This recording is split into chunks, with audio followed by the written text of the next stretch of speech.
কক্সবাজারে ঘূর্ণিঝড় রিমাল আতঙ্কে আশ্রয় কেন্দ্রের দিকে ছুটছে উপকূলের মানুষ। ৬৩৮ আশ্রয় কেন্দ্রে এ পর্যন্ত আশ্রয় নিয়েছে ১০,০০০ মানুষ। শহরের পৌর প্রিপারেটরি উচ্চ বিদ্যালয় থেকে কিছুক্ষণ আগের চিত্র জানিয়েছেন প্রতিনিধি অর্পণ বড়ুয়া।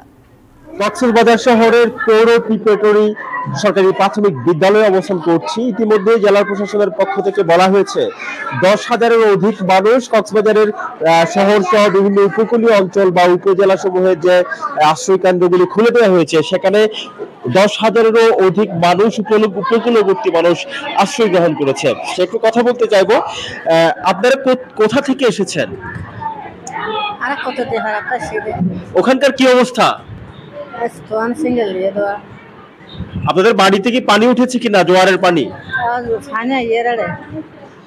কুতুবদিয়া পাড়া, সমিতি পাড়া এবং নাজিরা টেক সহ বিভিন্ন কক্সবাজার শহরের উপকূলীয় যে অঞ্চল সমূহ আছে সেখানে কক্সবাজার সমুদ্রের জোয়ারের পানিতে প্লাবিত হয়েছে, যার কারণে এই গ্রাম সমূহ বসবাস করার অনুপযোগী হয়ে পড়েছে। যার কারণে সেই গ্রামগুলো থেকে এখানে আশ্রয় প্রার্থীরা ঘূর্ণিঝড় আশ্রয় কেন্দ্রে আশ্রয় নিয়েছেন। কুতুবদিয়া, মহেশখালী সহ রামুর বেশ কিছু অংশ যেখানে আসলে সমুদ্রের পাড়ে বা উপকূলীয় অঞ্চলে যারা ঝুঁকি নিয়ে বসবাস করছেন, যারা পাহাড়ে বসবাস করছেন, তাদেরকে দ্রুততম সময়ের মধ্যে, যেহেতু ঘূর্ণিঝড় রেমাল ভয়ঙ্কর রূপ নিতে পারে, এই ভয়ঙ্কর রূপ থেকে ঘূর্ণিঝড় রেমালের ক্ষয়ক্ষতি থেকে বাঁচার জন্য আসলে সাধারণ মানুষকে আশ্রয় কেন্দ্রে চলে আসার জন্য প্রশাসনের পক্ষ থেকে বারবার মাইকিং করে বলা হচ্ছে।